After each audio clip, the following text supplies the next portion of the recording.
Nobyembre 1991, sa isang gabing walang tigil ang buhos ng malakas na ulan. Sa isang maliit at inaantok na bayan sa Bulacan, isang 32 taong gulang na ina ang bigla na lang naglaho mula sa kanilang maliit na pagawaan ng tokwa. Siya si Elena Reyes, isang babaeng mula madaling araw hanggang gabi ay abala sa paggiling ng balatong habang pasan-pasan ang sanggol na anak sa pagde-deliver ng kanilang mga produkto. Ang tanging naiwan niya ay isang masamang tsismis. Nagtanan daw siya kasama ang isang lalaki. Ang kanyang asawa, si Cardo, ay nagpakita ng testimonya mula sa isang kaibigan na nakakita raw sa pag-alis ni Elena kasama ang isang di kilalang lalaki. At ang kanyang biyenan, si Aling Tomasa, ay namigay pa ng biko at puto sa mga taga-palengke, ikinakalat ang kawalang hiyaan daw ng kanyang manugang. Ito ang panahon na wala pang cellphone o CCTV camera. Ang mga pulis, nang hindi man lang nagduda, ay isinara ang kaso. Makalipas ang 6 na taon, siya ay bumalik. Ngunit sa isang malamig at madilim na paraan bilang isang kalansay na nahukay mula sa ilalim ng sementadong sahig ng kanilang bodega. Ang mas lalong nakakagulat ay ang mahigpit na pagkakahawak ng kanyang mga buto sa isang maliit na singsing pangkasal. Ang singsing na iyon, ang tanging yaman niya sa kanilang maralitang pamumuhay, ay hindi niya binitiwan hanggang sa huling sandali ng kanyang buhay. Si Elena, na binansagang isang babaeng Makati at nag-iwan ng pamilya, ay 6 na taong nanatili sa ilalim ng lupa. Sino at bakit siya ikinulong sa ilalim ng semento? Anong mga lihim ang itinatago ng pamilyang nagpinta sa kanya bilang isang babaeng karapat-dapat mamatay? Isang investigador sa pagnanais na itama ang kanyang pagkakamali 6 na taon na ang nakalipas ang muling nagbukas ng kaso. Ang katotohanan ng kanyang matutuklasan ay magbubunyag ng isang nakakakilabot na mukha ng isang pamilya. Magsisimula na ang kwento ng araw na iyon. Nobyembre 1997. Ang hangin sa humihinang palengke ng bayan ay kasing lamig ng tumatagos sa buto. Ang radyo ay walang tigil sa pagbabalita ng pagbagsak ng ekonomiya at mga kumpanyang nagsasara na nagiiwan ng mabigat na anino sa mukha ng mga may-ari ng tindahan. Buong Pilipinas daw ay naghihirap. Paano na lang tayong maliliit ang kabuhayan? Buntong hininga ng isang tindero. Sa gitna ng mabigat na katahimikan, 2 itim na van ang humarurot at biglang huminto sa harap ng Reyes Tokwaan. Umalingit-ngit ang mga gulong. Bumukas ang mga pinto at 6 na malalaking lalaki ang bumaba. Sa kanilang mga maikling gupit at suot na jacket, para silang mga sundalong papasok sa giyera habang walang pakundangang pinasok ang bakuran ng pagawaan ng tokwa. "Hoy! Ilabas ang lahat ng gamit! Bilisan nyo!" sigaw ng isang lalaking nakatayo sa harap. Dahil sa utos, ang mga manok na payapang tumutuka sa bakuran ay nag-ingay at nagliparan sa takot. Ang dating payapang lugar na napupuno ng amoy ng nilulutong balatong ay biglang naging isang eksena ng kaguluhan. Si Aling Tomasa, 68 taong gulang, na nooy nagpapatulo ng tubig mula sa ginagawang tokwa, ay nagulat. Ibinagsak niya ang hawak na basahan at sumigaw, "Ano to? Sino kayo? Bakit kayo pumapasok sa pamamahay ko nang walang paalam?" Humarang siya sa mga lalaki, suot pa ang kanyang gomang guwantes. Sa loob ng 40 taon, buong tapang siyang nabuhay sa bayang iyon at ang talim ng kanyang tingin ay sapat na para umatras ang sinumang karaniwang tao. Ngunit ang leader ng grupo ay hindi natinag. Mula sa kanyang bulsa, dumukot siya ng isang makapal na pligo ng mga dokumento at marahas na idiniin sa dibdib ni Aling Tomasa. "Galing kami sa korte. Magpapatupad kami ng forced execution." Ang tuyot na boses ng leader ay umalingaw-ngaw. Inihagis ni Aling Tomasa ang mga papel sa lupa at nagwala. "Forced execution? Wala akong alam diyan. Bahay ko to, negosyo ko to." Hindi pinansin ng leader ang mga papel sa lupa. at sininyasan ang kanyang mga tauhan. Simulan na ang trabaho. Kung may haharang, kaladkarin palabas. Pagkatapos ng mga salitang iyon, ang mga lalaki ay walang awang pumasok sa bahay. Narinig ang tunog ng sinisirang pinto ng aparador at ang mga kumot at damit ay sunod-sunod na inihagis sa maputik na bakuran. "Mga hayop, bitiwan niyo ko, mamalasin kayo!" Sigaw ni Aling Tomasa habang kumakapit sa braso ng isang lalaki, ngunit wala siyang laban sa lakas nito. Napaupo siya sa lupa at humagulgol. Nilapitan siya ng leader at umupo sa harap niya. May mapanuyang ngiti sa kanyang labi. "Matanda, kung galit ka sa anak mo magreklamo, hindi mo ba talaga alam na isinanla ni Cardo ang titulo ng bahay at lupa niyo para sa sugal?" Biglang natigil ang pag-iyak ni Aling Tomasa. Ang kanyang mga mata ay nanginig na parang may lindol. Namutla ang kanyang mukha at dahan-dahan niyang inilingon ang kanyang ulo. "Ano? Si Cardo? Ginawa ni Cardo yon?" Ang tingin niya ay napunta sa isang sulok ng silid. Nandoon ang anak niyang si Cardo, nakasandal sa pader, nanginginig. Sa edad na 38, ang malaking lalaki ay mukhang isang daga na nagtatago sa takot. "Cardo, anong ibig sabihin nito? Totoo bang kinuha mo ang titulo?" Nanginginig na tanong ni Aling Tomasa. Si Cardo ay nakayuko lang at hindi makapagsalita. Nakita ito ng lider at malamig na nagsalita.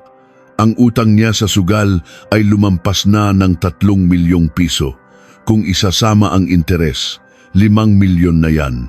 Sa mga salitang iyon, nanlambot ang mga tuhod ni Aling Tomasa. Sa loob ng 40 taon, araw-araw siyang gumawa ng tokwa para lamang sa kaisa-isang anak niya. Hindi siya makapaniwala na ang anak na iyon ay nagnakaw ng titulo at nilustay ang lahat ng kanilang pinaghirapan sa sugal. Napaluhod si Aling Tomasa sa putik, nakatingin sa kawalan. "Bakit? Bakit mo ginawa sa akin to, anak?" Noon, isang malakas na ugong ang narinig mula sa likuran ng bahay. Isang malaking backhoe ang pilit na pumapasok sa makitid na eskinita. Isang lalaking kasunod nito, ang pinagkakautangan, ay sumigaw sa lider, "Hoy, may bodega sa likod, di ba? Yun ang unahin yung sirain. Gagawin kong paradahan yan." Sa narinig, ang mga matang nanlalabo ni Aling Tomasa ay biglang nanlisik. Ang salitang bodega ay tila gumising sa kanyang diwa. Tumayo siya at tumakbo papunta sa likod bahay na parang nababaliw. "Wag! Wag! Yang bodega! Wag! Na wag niyong gagalawin yan!" Humarang si Aling Tomasa sa harap ng backhoe, nakadipa ang mga braso. Biglang nagpreno ang operator at inis na sumigaw, "Gusto niyo bang mamatay, matanda? Umalis kayo diyan!" Pero imbes na umalis, lalo pang sumigaw si Aling Tomasa. Sinabi ng huwag, "May sumpa ang kwartong yan, magdudulot yan ng kamalasan." Dahil sa ingay, ang mga tao sa palengke ay isa-isang naglapitan para makiusyoso. Napamura ang pinagkakautangan at sininyasan ang mga trabahador.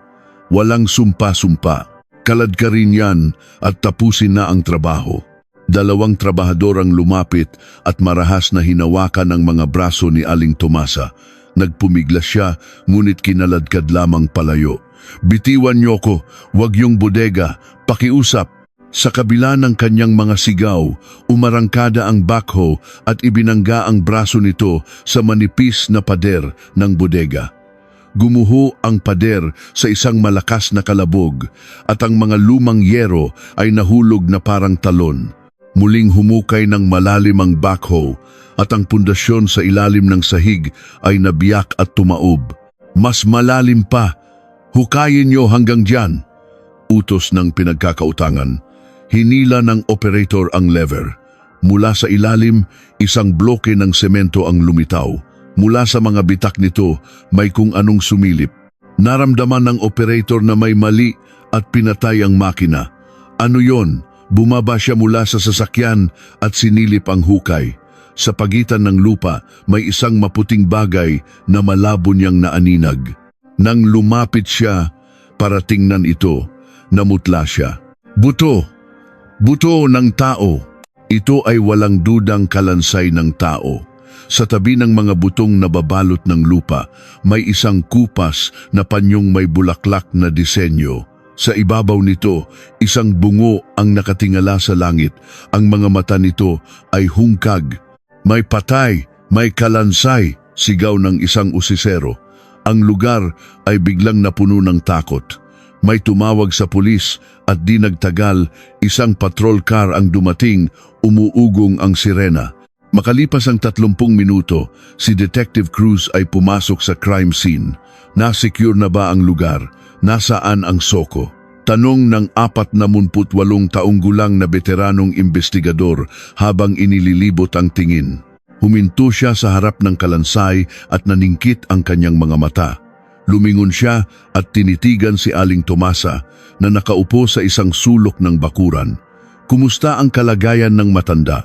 Si Aling Tomasa ay parang isang taong nawalan ng kaluluwa, nakatitig sa mga buto. Nanginginig ang kanyang mga labi at ang kanyang mga kamay ay mahigpit na nakakuyom sa kanyang duster.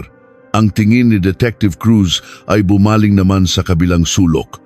Anak ba niya, yung lalaki? Si Cardo ay ganap na nakatalikod, pilit na iniiwasan ang direksyon kung saan nakikita ang kalansay. Para bang may isang bagay na hindi na mababago ang mangyayari kapag tiningnan niya ito. Tahimik na itinala ni Detective Cruz sa kanyang isipan ang magkasalungat, ngunit parehong kakaibang reaksyon ng mag-ina. Interesante, kakaiba ang reaksyon nila. Biglang bumalik sa alaala ni Detective Cruz ang nangyari 6 na taon na ang nakalipas. Ito ang araw kung kailan isinampa ang ulat ng pagkawala ni Elena Reyes. Noong panahong iyon, naniwala lang siya sa testimonya ng pamilya na nagtanan ito kasama ang ibang lalaki at itinuring itong simpleng kaso ng pag-iwan sa pamilya. Sana mas inimbestigahan ko pa noon, bulong niya sa sarili. Muling tiningnan ni Detective Cruz ang kupas na panyong may bulaklak sa tabi ng bungo. Mula sa ilalim ng malamig at madilim na semento, si Elena, pagkatapos ng 6 na taon, ay sa wakas ay nagpakita sa mundo bilang isang kalansay. Bumulong si Detective Cruz, sa wakas, nakauwi ka na rin. Ang haba naman ng pag-out of town mo. Sa isang sulok ng opisina ng mga investigador sa himpilan ng pulisya, isang maalikabok na kahon ng karton ang nakapatong sa mesa. Ang sinag ng hapon na tumatagos sa siwang ng bintana ay nagliliwanag sa mga alikabok sa hangin. Lumunok si Detective Cruz at binuksan ang kahon. Isang amoy kulob ang sumalubong sa kanya, kasama ng mga naninilaw na dokumento. 6 na taon na pala. Ang tagal nang natutulog nito, sabi ni Detective Cruz habang pinapagpagan ang alikabok at kinuha ang folder na may markang 1991. Kaso ng pagkawala ni Elena Reyes, tala ng investigasyon. Ang lumang pamagat ay tumusok sa mata ni Detective Cruz. Isinuot niya ang kanyang salamin at sinimulang basahin ang bawat pahina, binabalikan ang mga pangyayari noon. Ang mga nakasulat ay maikli at simple, ngunit ang nilalaman ay nakakainis sa kapabayaan. Nagrereklamo, Cardo Reyes. Ang asawang nawawala ay iniwan ng anak at nagtanan. Napangisi si Detective Cruz at binasa ang susunod na bahagi. Ang memo ng investigador na humawak ng kaso noon ay mas malala pa. Base sa testimonya ng pamilya, nagkaroon sila ng konklusyon na tumakas ito dahil sa ibang lalaki at isinara ang kaso, gumawa ng kalaguyo at tumakas. Ito lang ang pinaniwalaan nila at tinapos na ang investigasyon. Bulong ni Detective Cruz, puno ng pagkadismaya. Sa gitna ng folder, isang testimonya ng saksi ang nakakuha ng kanyang pansin. Nakasulat doon na nakita raw ng isang saksi si Elena na sumakay sa isang bus pang probinsya kasama ang isang di kilalang lalaki. Tiningnan ni Detective Cruz ang pagkakakilanlan ng saksi at napahampas siya sa mesa. Lintik, ang saksi ay kababata ni Cardo, Magkaibigan sila na nagkunsabahan para gumawa ng kuwento. Ang mga pulis noon ay hindi man lang sinuri ang halatang kasinungalingan na ito at binansagan si Elena bilang isang masamang ina na nag-iwan ng anak. Marahas na isinara ni Detective Cruz ang folder at tumayo. Hindi ito investigasyon, pagsusulat lang ito ng idinikta. Uulitin natin mula sa simula. Dala ang mga dokumento, lumabas si Detective Cruz. Hindi siya pumunta sa crime scene, kundi sa isang sangay ng bangko sa bayan. Kailangan niyang suriin ang mga financial records na dapat sanay naging isang mahalagang ebidensya, ngunit hindi man lang tiningnan noon. Kinumpirma ng teller ang police ID ni Detective Cruz at kinuha ang mga lumang datos mula sa bodega. Detective, heto po ang hinihiling ninyong 1991 bank statement ni Gnang Elena Reyes. Inabot ng teller ang papel na amoy tinta pa. Mabilis itong kinuha ni Detective Cruz. Habang sinusundan ng kanyang mga mata ang mga numero, huminto ang kanyang daliri sa isang partikular na petsa, Nobyembre, Labangtan, 1991. Eksaktong 2 araw bago maglaho si Elena, 300,000 withdrawal. Malaking pera, yan noong panahong yon. Naningkit ang mga mata ni Detective Cruz. Ang isang taong tatakas ay magwi-withdraw ng cash, hindi magpapadala ng pera sa iba. Ngunit mayroong tala ng isang fund transfer. Nang makita niya ang pangalan ng nakatanggap, agad siyang tumawag sa himpilan para ipa-background check ito. Ang pangalan na narinig niya mula sa kabilang linya ay isang kilalang loan shark o 5006 sa kanilang lugar. Hindi nag-ipon ng pantaka si Elena. Nagbayad siya ng utang. Pagkababa ng telepono, bumalik siya sa himpilan at tinawag ang isang bagitong pulis. Hoy, halungkatin mo lahat ng record ng sugal ni Cardo. Bawat sentimo, bago at pagkatapos ng 1991.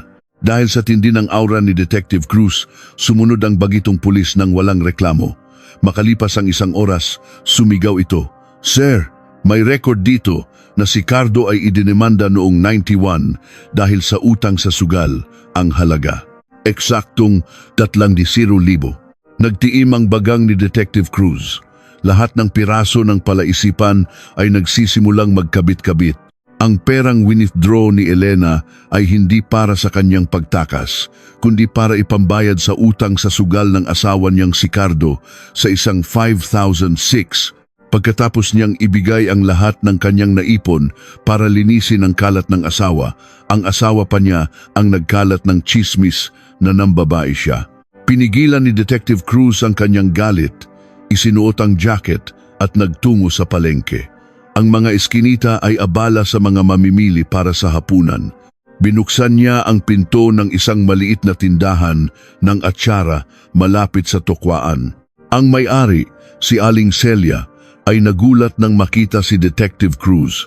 Ay, Detective, anong atin? Pagkatapos ng gulo kahapon, napadalaw kayo. Magandang hapon po, Aling Celia. May itatanong lang sana ako tungkol sa nangyari 6 na taon na ang nakalipas. Naaalala niyo pa po ba si Elena Reyes? Sa tanong ni Detective Cruz, itinigil ni Aling Celia ang kanyang ginagawa at tumango. Ang kanyang mukha ay may halong awa at hiya. Oo naman, yung mabait na asawa ni Cardo. Di ba't buong bayan ang nag-usap na nagtanan daw siya? Tungkol po sa chismis na yon, sino po ba ang unang nagkalat? Kayo po ba mismo ang nakakita na ng babae siya? Tanong ni Detective Cruz habang nakatitig sa mga mata ni Aling Celia. Lumingalinga si Aling Celia at ibinulong, hindi ako, si Aling Tomasa, ang biyena niya. Kinabukasan, pagkatapos niyang mawala, namigay siya ng biko at tokwa sa buong palengke. Namigay ng biko kahit nawawala ang manugang niya? Kaya nga nagtaka kami. Umiiyak siya habang sinasabing, ang manugang ko, Makati pa sa higad, iniwan ang anak para sumama sa lalaki. Kaya lahat kami naniwala. Isinulat ni Detective Cruz ang lahat sa kanyang kuwaderno. Bago pa man matagpuan ang biktima, sinimulan na ng mga salarin ang pagpinta sa kanya bilang isang masamang babae. Naniwala po ba kayo sa kwentong iyon? Sa tanong ni Detective Cruz, napatawa si Aling Celia. Imposible. Alam mo ba kung gaano kasipag ang babaeng yon? Maghapon at magdamag gumagawa ng tokwa, pasan ang anak sa pagde-deliver. Wala siyang oras para sa kalokohan, kahit nga magpahinga wala. Kung ganoon po, bakit walang nagsabi sa pulisya noon? May pait na tanong ni Detective Cruz. Napabuntong hininga si Aling Celia. Hindi kami pwedeng makialam sa buhay ng may buhay. At saka, kilala mo naman si Aling Tomasa. Kapag kinalaban mo, kung ano-ano ang sasabihin sa'yo. Ayaw naming lahat na masangkot. Umalis si Detective Cruz at nilibot ang mga tindahan ng tuyo, pagawaan ng paso at karinderya. Ang testimonya ng lahat ay pare-pareho. Kawawa talaga yung si Elena. Halos mamatay na yon sa pagmamaltrato ng biyenan niya. Kung hindi siya umalis, malamang namatay na siya sa pagod. Pero hindi pala siya umalis. Diyos ko. Sa huli, pumasok si Detective Cruz sa isang luma at mausok na kapihan sa dulo ng eskinita. Ang may-ari, isang babae, ay kinabahang tumayo nang makita ang matalim na tingin ng detective. Umupo si Detective Cruz at diretsahang nagtanong, "Naaalala mo ba si Cardo, 6 na taon na ang nakalipas?" "Opo, regular na customer namin yon." "Totoo bang kinabukasan pagkatapos mawala ang asawa niya, dito na siya nagbabad?" Sa tanong ng detective, namutla ang babae. "Magsabi ka ng totoo, araw-araw ba siya rito?" Sumuko ang babae at sumagot, "Opo, halos araw-araw. Maghapon siyang umiinom ng kape at nakikipagbiruan sa mga babae." Isinara ni Detective Cruz ang kuwaderno. Nawawala ang asawa niya at hindi alam kung buhay pa o patay, pero imbes na hanapin, nagpapakasaya siya dito. Walang masabi ang babae. Pabalik sa himpilan, mahigpit ang hawak ni Detective Cruz sa manibela. Ang pamilyang ito ay ganap na inihiwalay si Elena sa mundo at kahit patay na, dinungisan pa ang kanyang pangalan. Pinatay nila siya at para mawala ang kanilang konsensya, isinisi pa sa kanya ang lahat. Pagbalik sa himpilan, agad niyang iniharap ang ulat sa kanyang hepe. "Chief, ang kaso ni Elena ay hindi simpleng pag-iwan sa pamilya. Palitan natin ang kaso sa homicide with concealment of a dead body at arestuhin ang buong pamilya." Tiningnan ng hepe ang ulat at seryosong tumango. "Sige, mag-issue ka ng warrant. Simulan mo na agad." Kinabukasan, sa isang malamig na interrogation room, nakaupo si Aling Tomasa. Mayabang pa rin ang kanyang postura, ngunit ang kanyang mga mata ay puno ng kaba. Umupo si Detective Cruz sa harap niya at inilapag ang makapal na folder. "Aling Tomasa, ano ang nangyari sa manugang ninyong si Elena? 6 na taon na ang nakalipas. Itigil na natin ang pagpapanggap." Nakasimangot na sumagot si Aling Tomasa. "Nag-suicide yung babaeng yun dahil sa utang. Natakot kami kaya inilibing na lang namin." Krimen ba ang maglibing ng isang babaeng patay na at nakakaabala? Nagpakamatay? Isang taong nagpadala ng malaking pera para magbayad ng utang ang magpapakamatay pagkatapos ng 2 araw? Inilapag ni Detective Cruz ang autopsy report. "Nakikita niyo ba to? Basal skull fracture.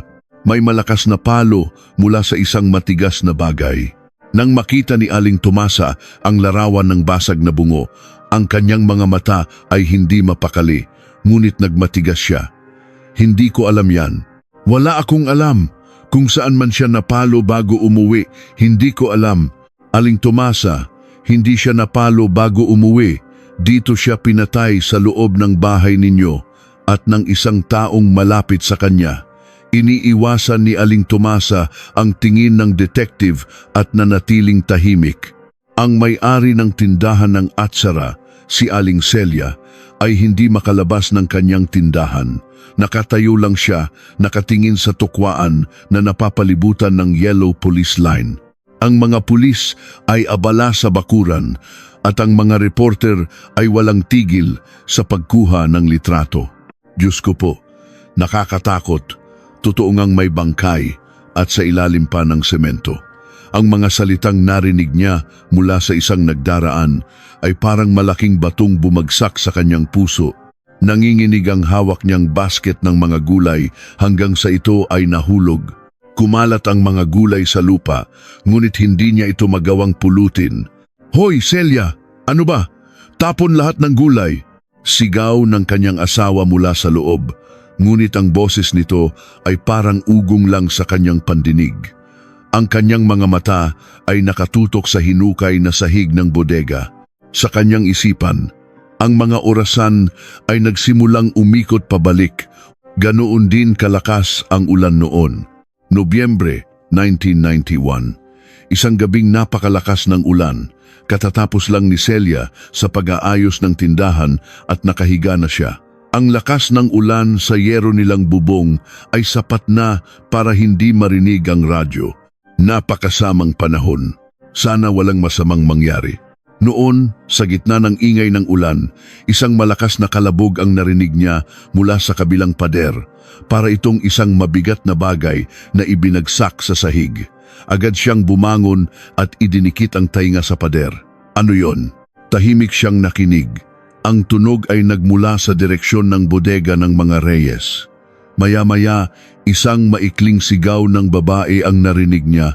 Aray! Ito ay walang dudang boses ni Elena. Sumunod ang isang tunog ng pagkakaladkad, isang nakakakilabot na tunog na gumapang sa pader. May tao ba doon? Nag-aaway kaya sila? Lumapit si Celia sa bintana at bahagyang sinilip. Ang bakuran ng mga Reyes ay madilim, ngunit may narinig siyang mga boses na nag-uusap ng pabulong. Hindi niya matukoy kung lalaki o babae, ngunit sigurado siyang hindi lang ito iisang tao. Bigla siyang kinilabutan. Mabilis niyang isinara ang kurtina at nagtalukbong ng kumot. Halos sumabog ang kanyang puso at hindi siya nakatulog hanggang umaga. Maliit na bagay lang siguro yon. Baka matinding away mag-asawa lang. Pilit niyang pinapakalma ang sarili. Kinaumagahan, tumila na ang ulan. Habang naghahanap ng walis si Celia, bumukas ang gate ng kapitbahay. Aray! Ang sakit ng likod ko, sabi ni Aling Tomasa habang naglalakad mula sa direksyon ng bodega. Lumingalinga siya at nagsimulang maglagay ng malaking kandado sa pinto ng bodega, isang bagay na kakaiba dahil dati ay hindi man lang nila ito nilalagyan ng kandado. Lumapit si Celia. Aling Tomasa, bakit niyo kinakandado yan? May tinatago ba kayong kayamanan diyan? Nagulat si Aling Tomasa. Ang kanyang mga mata ay may maitim na bilog at ang kanyang mukha ay parang isang taong may sakit. Ano, nasira kasi ang sahig. Mahal magpaayos, kaya gagawin ko na lang munang imbakan. Nasira? Kahapon lang parang ayos pa naman. Biglang naging seryoso si Aling Tomasa. Ewan ko, marupok na siguro. Bakit ba interesado ka sa sahig ng bahay ng may bahay? Dahil sa pagiging masungit ni Aling Tomasa, nag-iba ng usapan si Celia. Hindi naman. Tinanong ko lang, nga pala, hindi ko nakikita si Elena, nag-deliver na ba? Biglang nanlamig ang mukha ni Aling Tomasa. Inayos niya ang kanyang buhok at may pait na nagsalita. Nagtanan, yung babaeng yon, sumama sa lalaki at iniwan ang anak niya. Ano? Si Elena? Imposible! Alam niyo kung gaano niya kamahal ang anak niya. Hindi sumagot si Aling Tomasa at tinalikuran na lang siya. Makalipas ang ilang araw, dinalhan siya ni Aling Tomasa ng isang bloke ng tokwa. Kakaiba dahil napakakuripot nito. Heto, para sa'yo, para may ulam kayo. Tumanggi si Celia. Naku, wag na, nakakahiya. Kunin mo na, magkapitbahay tayo. Dapat maging mabuti tayo sa isa't isa. Sa mga mata ni Aling Tomasa, may kakaibang pagsusumamo at babala. Naalala ni Celia ang mga narinig niya noong gabing iyon, ang kalabog, ang sigaw, ang pagkakaladkad. Salamat, tatanggapin ko na. Tinanggap ni Celia ang tokwa At iyon ang naging bayad para sa kanyang pananahimik. Sa loob ng 6 na taon, palihim niyang binantayan ang bodega. Kahit sa taglamig, wala siyang nakitang pumasok doon. Sa tuwing may magtsitsismisan na baka may multo doon, kumikirot ang kanyang dibdib. Ngunit ang takot na baka mapahamak siya ay mas nanaig. Bumalik ang isipan ni Celia sa kasalukuyan. Ang kalansay na nababalutan ng puting tela ay inilalabas na. Elena, patawarin mo ako. Napatak si Celia sa mga nagkalat na gulay at tumakbo papasok sa kanyang bahay. Kinabukasan, pumunta si Celia sa himpilan ng pulisya. Nagpapanggap na para sa isang testimonya, ngunit ang totoo ay para gumaan ang kanyang kalooban. Habang naglalakad, nakita niya ang isang pamilyar na likod. Isang batang lalaki na nakaupo sa isang sulok, ang anak ni Elena. Tinitigan niya ito. Nakayuko ang bata, ngunit kitang-kita niya ang sira-sirang sapatos nito. Diyos ko po, butas-butas na ang dulo. Walang nag-aalaga sa kanya mula nang mawala ang nanay niya. Naalala niya kung paano pasan-pasan ni Elena ang batang ito habang nagde-deliver. Para sa pag-aaral ni Jose, kailangan kong magsipag pa. Sabi noon ni Elena na may ngiti. Nanikip ang dibdib ni Celia. Naging tanga ako. Isang bloke ng tokwa lang ang katumbas ng pananahimik ko. Tumakbo siya palabas ng himpilan at umuwi. Sa isang maalikabok na kahon, hinanap niya ang isang lumang kuwaderno, ang kanyang tala-arawan. Binuklat niya ito sa Nobyembre 1991. Nobyembre, Ixains, gabi, umuulan. May kalabog at sigaw mula sa kapitbahay. Natakot akong lumabas. Maikli lang ang nakasulat, ngunit bumalik ang lahat ng takot. Oo, narinig ko. Narinig ko ang lahat. Niyakap niya ang tala-arawan. Sa labas, nagsimula na namang umulan, tila hinuhugasan ang kanyang konsensya. Kinuha niya ang telepono. Hello, pulisya po ba? Pwede po ba kay Detective Cruz? Maya-maya, isang magaspang na boses ang sumagot. Si Cruz to. Sino to? Ako po si Celia, yung may-ari ng tindahan ng atsara sa tabi ng tokwaan. May gusto po sana akong sabihin. Tungkol sa gabing iyon, 6 na taon na ang nakalipas. Isang katahimikan. Sige po, bukas ng umaga, pumunta po ako dyan. Hindi, ako ang pupunta. Gusto kong makausap kayo nang walang nakakakita. Umupo si Celia sa sahig, lalong lumakas ang ulan sa labas, tila hinuhugasan ang katotohanang 6 na taong nakalubog sa lupa. Sa wakas, masasabi ko na, Elena, patawarin mo ako, patawarin mo ako. Ang kanyang mga hikbi ay humalo sa tunog ng ulan. Kinabukasan, pumasok si Aling Celia sa himpilan. Dinala siya ni Detective Cruz sa isang tahimik na silid. Inilapag ni Celia ang kanyang lumang tala-arawan. Detective, 6 na taon kong isinara ang bibig ko. Alam kong mali pero natakot ako. Ayos lang po. Ang mahalaga ay nandito na kayo ngayon, mahinahong sabi ni Detective Cruz. Ikinuwento ni Celia ang lahat, ang kalabog, ang sigaw, ang tunog ng pagkakaladkad at ang pinakaimportante, ang tunog ng paghahalo ng semento. Yung tunog ng pala na humahalo sa buhangin at semento, yun lang ang narinig ko. Walang tunog ng makina, tanong ng detective. Wala po. Sigurado ako. Kamay lang ang gamit nila. Kung gagamit sila ng makina, magigising ang buong bayan. Ano pa po ang naaalala ninyo? Kinabukasan, madaling araw, nakita ko si Aling Tomasa na may sinusunog sa isang drum, mga damit ng babae at mga litrato, parang litrato ng sanggol. At habang sinusunog niya, nagsasaboy siya ng asin, bumubulong na parang nagtataboy ng masamang espiritu. Bakit hindi po kayo nagsalita noon? Umiiyak na sumagot si Celia. Natakot po ako. At binigyan ako ni Aling Tomasa ng tokwa, parang babala na manahimik ako. Pero kahapon, nakita ko ang anak ni Elena sa himpilan, butas ang sapatos niya. Hindi ko na po natiis. Alam ko kung gaano kamahal ni Elena ang batang yon. Yumuko si Detective Cruz. Maraming salamat po sa inyong tapang. Malaking tulong po ito. Pagkaalis ni Celia, bumalik si Detective Cruz sa kanyang mga kasama. Nagbago ang sitwasyon. May saksi na tayo. Walang makina, kaya hindi ito mag-isang ginawa ni Aling Tomasa. May katulong siya. Isang pulis ang sumigaw, "Sir, ang attendance record ng kapatid ni Cardo, si Manuel, noong Nobyembre 16, 1991, nag-half day siya, dahilan family emergency. Bingo, eksakto sa araw ng krimen. At hindi siya umuwi sa dormitoryo niya noong gabing yon." Isinulat ni Detective Cruz ang pangalan ni Manuel sa whiteboard. Siya ang susi. Dalhin niyo siya rito. Kinahapunan, nagkalat ang mga balita. Trahedya sa Bulacan. Asawa, ibinaon sa semento. Ang himpilan ay pinalibutan ng mga reporter. Cruz, gusto na ng resulta ng mga nasa taas. Bilisan mo, sabi ng kanyang hepe. Ngayong gabi, tapos to, sagot niya. Dalhin niyo rito sina Tomasa, Cardo at Manuel. Paghiwa-hiwalayin niyo sila. Sa interrogation room, si Manuel, 25 taong gulang, ay hindi mapakali. Manuel, nasaan ka noong gabi ng Nobyembre 16, 1991? Hindi ko na po matandaan. Matagal na po kasi. Huwag ka nang magsinungaling, sigaw ni Detective Cruz. Umuwi ka sa inyo, di ba? Umamin na ang nanay at kuya mo. Sabi ni Cardo, ikaw daw ang nagbuhos ng semento.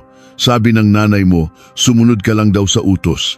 Ito ay isang bluff, isang taktika na tinatawag na prisoner's dilemma. Nanlaki ang mga mata ni Manuel. Ano? Sinabi yon ni kuya. Oo, ikaw ang madidiin dito. Hindi ka ba nagagalit? Hindi totoo yan. Inutusan lang ako ni kuya. Pagdating ko doon, nakahandusay na si Ate Elena, duguan ang ulo. Sabi niya, buhusan mo ng semento. Kung hindi, isusunod kita. Wala akong kasalanan sa pagkamatay niya. Wala. Ngumiti si Detective Cruz.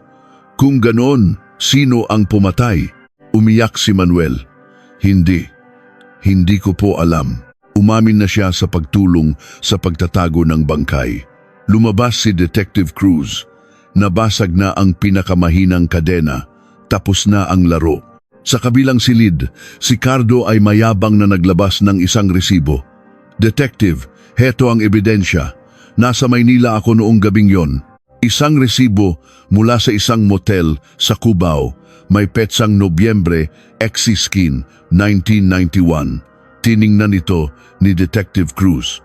Cardo, kung magsisinungaling ka, galingan mo naman. Noong 1991, sino ang gumagamit ng inkjet printer sa mga murang motel? At itong numerong 1 sa dulo ng 1991, halatang dinoktor. Kumuha ka ng resibo ng 1996 at pinalitan mo, no? Namutla si Cardo. Sa silid ni Aling Tomasa, sumisigaw siya, ako ang pumatay, ako, walang kasalanan ng mga anak ko. Pero nang tanungin siya tungkol sa detalye kung anong ginamit, saan pinukpok, wala siyang masagot ng tama. Halatang pinoprotektahan niya lang ang kanyang mga anak. Tumawag si Detective Cruz sa isang impormante sa isang lokal na sabungan. Naaalala mo ba si Cardo noong gabing yon? Oo naman, boss. Yung natalong sunog, nagwala pa nga yun dito. Sabi niya, uuwi daw siya para kumuha ng pera. Bumalik si Detective Cruz kay Cardo. Nasa sabungan ka noong gabing yon, di ba? Umalis ka mga alas 11 para umuwi at manghingi ng pera. Huwad ang resibo mo. Sinungaling ang alibi mo. Hindi na nakapagsalita si Cardo. Pumunta si Detective Cruz kay Aling Tomasa. Aling Tomasa, alam niyo bang isinanla ni Cardo ang titulo ng bahay ninyo para sa sugal, kaya kayo napapaalis ngayon? 6 na taon na ang nakalipas. Ganoon din, utang sa sugal ang dahilan. Ang anak ninyong ipinagtatanggol nyo, siya ang nagbenta ng bahay na pinrotektahan ninyo sa ibabaw ng isang bangkay. At ngayon, sa kabilang silid, sinisisi ka niya sa lahat. Napahagulgol si Aling Tomasa. Ang sakit ng katrayduran mula sa anak na kanyang iningatan ay sumira sa kanya. Kailangan na lang ni Detective Cruz ng isang matibay na ebidensya. Ang murder weapon, isang tubo na may hexagonal na dulo na natagpuan sa mga guho. Perpektong tumugma ito sa hugis ng sugat sa bungo. Ngunit walang fingerprints. Kinain na ng kalawang. Kung walang fingerprints, gagawa tayo ng paraan, sabi ni Detective Cruz sa sarili. Kumuha siya ng isang papel at nagsulat. Pumasok siya sa silid ni Aling Tomasa. Ipinakita niya ang litrato ng tubo. Ito ang murder weapon. Maraming ganyang tubo sa probinsya, sabi ni Aling Tomasa. Pero Aling Tomasa, ang hawakan nito ay may grasa at hindi kinalawang at doon nakuha ang fingerprints. 6 na taon pero nandoon pa rin. Hinihintay na lang natin ang resulta mula sa crime lab. Namutla si Aling Tomasa at heto pa. Inilabas ni Detective Cruz ang papel na sinulat niya kanina, isang peking testimonya. Sulat to ng anak ninyong si Cardo. Binasa ito ni Aling Tomasa. Nakasulat doon, si nanay ang humawak ng tubo. Pinigilan ko siya pero nagdilim ang paningin niya. Nanginginig na nabitawan ni Aling Tomasa ang papel. Sinulat to ni Cardo? Hindi sumagot si Detective Cruz. Ang anak na kanyang pinrotektahan ay siya pang nagbebenta sa kanya. WAWA! Sumigaw si Aling Tomasa na parang hayop. Oo, ako ang pumatay. Ako ang pumukpok sa ulo ng babaeng yon kasi hahadlangan niya ang kinabukasan ng anak ko. Ayaw niyang ibigay ang pera para sa utang kaya pinukpok ko. 1 beses lang pero bumagsak na siya. Gumuho na ang depensa ng ina. Nakuha na ang kumpletong pag-amin. Flashback, gabi ng Nobyembre 16, 1991. Nasaan ang pera? Ibigay mo sa akin. Sigaw ni Cardo habang sinasabunutan si Elena. Katatalo lang niya ng malaki sa sabong at kailangan niyang magbayad sa 5,006 kinabukasan. Hindi, para to sa pag-aaral ni Jose. Kahit mamatay ako, hindi ko ibibigay. Sa galit, sinipa ni Cardo si Elena sa tagiliran. Isang nakakakilabot na tunog ng nabaling buto ang narinig. Bumagsak si Elena, namimilipit sa sakit. Hinalughog ni Cardo ang buong bahay pero walang nakita. Umalis siya, nagbabanta. Kapag hindi ko yan nahanap, susunugin ko ang bahay na to. Pumasok si Aling Tomasa. Saan ang pera? Ibigay mo kay Cardo. Hindi po. Para po ito sa kinabukasan ni Jose. Papatayin ng 5-6 ang asawa mo. Kung hindi na lang sana siya nagsusugal. Sumagot si Elena, puno ng galit. Bukas na bukas, pupunta ako sa pulis. Isusumbong ko ang lahat. Nanlisik ang mga mata ni Aling Tomasa. Ang kanyang anak, makukulong. Hindi maaari. Nakita niya ang isang mabigat na tubo sa isang sulok. Kinuha niya ito. Hahadlangan mo ang kinabukasan ng anak ko? Itinaas niya ang tubo. Inay, wag po. Isang malakas na kalabog ang yumanig sa silid. Bumagsak si Elena. Ang kanyang kamay ay mahigpit na nakakuyom sa maliit na singsing sa kanyang bulsa. Iyon na ang kanyang huli. Dumating si Cardo. Nay, ano to? Ikaw ang may gawa nito dahil sayo to. Kanina, nang sipain mo siya, paulit-ulit na sinabi ni Aling Tomasa. Naniwala si Cardo. Sa takot, nagpatulong siya sa ina. Ginising nila si Manuel. Sa gitna ng malakas na ulan, hinukay nila ang sahig ng bodega, inilibing si Elena at binuhusan ng semento. Kinabukasan, sinunog ni Aling Tomasa ang mga damit at litrato, nagsasaboy ng asin para itaboy ang kaluluwa ni Elena. 6 na taon nilang itinago ang sikreto. Ngunit ang anak na kanyang pinrotektahan ay siya ring nagkanulo sa kanya, hindi sa pamamagitan ng pagsasalita, kundi sa pamamagitan ng kanyang walang katapusang kasakiman sa sugal na naging dahilan ng pagkawala ng kanilang tahanan at pagkakabunyag ng kanilang krimen. 1998, Tagsibol. Sa korte, isang mabigat na katahimikan ang namayani. Ang nasasakdal na si Tomasa Reyes, hinahatulan ng 15 taon na pagkakakulong. Ang nasasakdal na si Cardo Reyes, hinahatulan ng 7 taon na pagkakakulong. Ang nasasakdal na si Manuel Reyes, hinahatulan ng 3 taon na pagkakakulong. Habang dinadala sila palabas, biglang huminto si Aling Tomasa. "Cardo!" sigaw niya. Lumingon si Cardo, hindi na may takot kundi may malamig na pagkasuklam sa kanyang mga mata bago tuluyang tumalikod. "Cardo, anak!" Ang kanyang mga sigaw ay nawalan ng saysay. Ang inang isinakripisyo ang lahat ay tinalikuran ng anak na kanyang iniligtas. Sa isang sulok ng korte, nakaupo ang anak ni Elena, si Jose, isang social worker mula sa DSWD ang lumapit sa kanya. "Jose, tara na, dadalhin kita sa bago mong tirahan." Ang bata, na mag-isa na lang sa mundo, ay sumama ng walang imik. Makalipas ang ilang araw, binisita ni Aling Celia ang ampunan. Nag-abot siya ng isang passbook. "Direktora, gusto ko sanang magbigay ng buwanang tulong para sa pag-aaral ni Jose. Maliit lang, pero kasalanan ko ito. 6 na taon akong nanahimik." Lumipas ang mga panahon. Ang lugar kung saan nakatayo ang Reyes Tocuan ay naging isang bakanteng lote na puno ng matataas na damo. Walang gustong bumili dahil sa masamang reputasyon nito. Isang hapon, binisita ni Detective Cruz ang lugar. May dala siyang isang bote ng Hinebra at isang sachet ng 3-in-1 coffee. Ibinuhos niya ang alak sa lupa. "Elena, sana matahimik ka na ngayon." Isinaboy niya ang kape.